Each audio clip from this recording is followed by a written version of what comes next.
महाराष्ट्रामधील काँग्रेस उमेदवारांच्या नावावरती आज शिक्कामोर्तब होण्याची शक्यता आहे। राज्यामधल्या काँग्रेस उमेदवारांच्या नावावरती आज निश्चिती होऊ शकते। महाराष्ट्रामधील 10 ते 12 उमेदवारांची नावं आज निश्चित होण्याची शक्यता सध्या वर्तवली जाते। दिल्लीमध्ये मल्लिकार्जुन खरगे यांच्या अध्यक्षतेखाली काँग्रेस नेत्यांची आज बैठक होणार आहे। आज संध्याकाळी 4 वाजता ही बैठक होते। काँग्रेसच्या मुख्यालयामध्ये ही बैठक होणार आहे आणि या बैठकीदरम्यानच राज्यामधील काही उमेदवारांची नावं ही फायनल होतील असं बोललं जात आहे। आणि याच विषयी बोलण्यासाठी आपल्यासोबत अजय माने आपले प्रतिनिधी सध्या आपल्यासोबत आहेत। अजय, काँग्रेसच्या गोटातनं आज महाराष्ट्रासाठी काही महत्त्वाची बातमी येणार का? उमेदवारांची निश्चिती आज फायनल होऊ शकते का? अजय,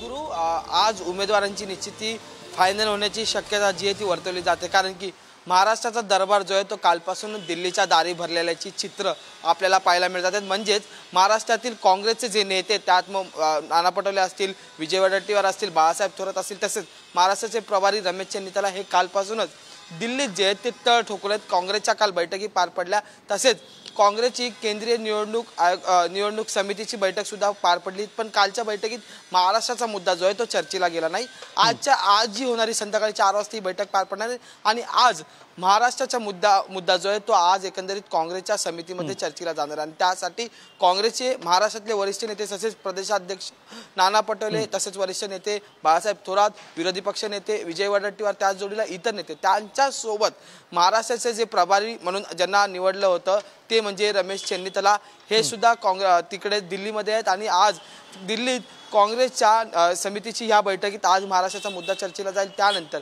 महाराष्ट्रातून कोणत्या जागेवरून काँग्रेसचा उमेदवार येईल हे जाहीर केलं जाईल, किंवा मग काँग्रेसच्या वाटेला कोणकोणती नावं येतील हे जाहीर केले जाईल। आणि त्यानंतर आज संध्याकाळी 4 वाजेपर्यंत नावं निश्चितीची प्रक्रिया जी आहे ती पार पडली। या आधी काँग्रेसकडून 82 उमेदवारांची नावे जी आहेत ती जाहीर झाली होती। पहिल्या यादीत 39 जणांची नावं आली, दुसऱ्या यादीत 42 जणांची नावं आली आणि आता आज तिसरी यादी आहे। जर काल पाहिलं तर काल पश्चिम बंगाल आणि इतर राज्यांच्या चर्चा ज्या आहेत त्या तिकडून झालेल्या आहेत आणि आज त्यानंतर जो आहे तो महाराष्ट्राचा मुद्दा हाती घेणार आहेत आणि त्यानंतर महाराष्ट्राची नावे जी आहेत ती पुढे येणार।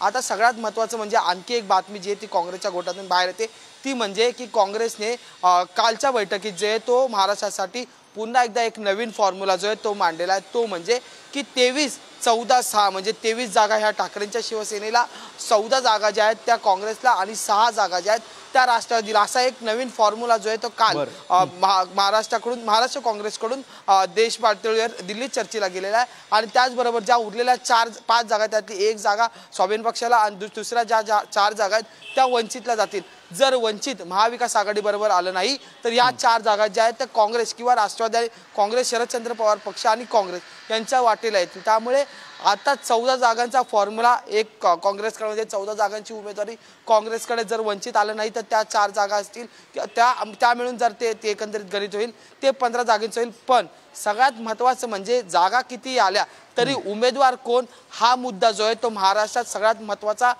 उभा राहिलेला आहे, कारण की अनेक ठिकाणी महाविकास आघाडीमध्ये वाटाघाटीवरून बिघाडी होताना पाहायला मिळते। ठाकरेंच्या शिवसेनेविरुद्ध काँग्रेस असाच महाविकास आघाडीमध्ये सुद्धा सांगलीच्या जागेवरून एक तेढ निर्माण झालेले। त्यामुळे जर आज यादी जाहीर झाली आणि काँग्रेसने सांगलीत उमेदवार दिला तर ठाकरेंच्या शिवसेनेला हे मान्य असणार आहे का हे पाहणं महत्त्वाचं ठरणार आहे। तर दुसरीकडे ठाकरेंची शिवसेना म्हणते की सांगलीची जागा आम्हाला आली तर आम्ही तुम्हाला नागपूरची जागा देऊ, तर मग काँग्रेस आज नागपूरच्या जागेवर एकंदर महायुतीच्या विरोधात उमेदवार देणार का आणि मग तो उमेदवार कोण असणार हेही पाहणं महत्त्वाचं ठरणार आहे। गुरु, बरोबर अजय, बरेच मुद्दे आहेत ज्याच्याविषयी या बैठकीमध्ये खल होणार आहे, त्यामुळे या बैठकीमध्ये ती स्वाभाविकपणे आपल्याला लक्ष ठेवावं लागेल। धन्यवाद या सगळ्या सविस्तर माहिती आणि विश्लेषणासाठी।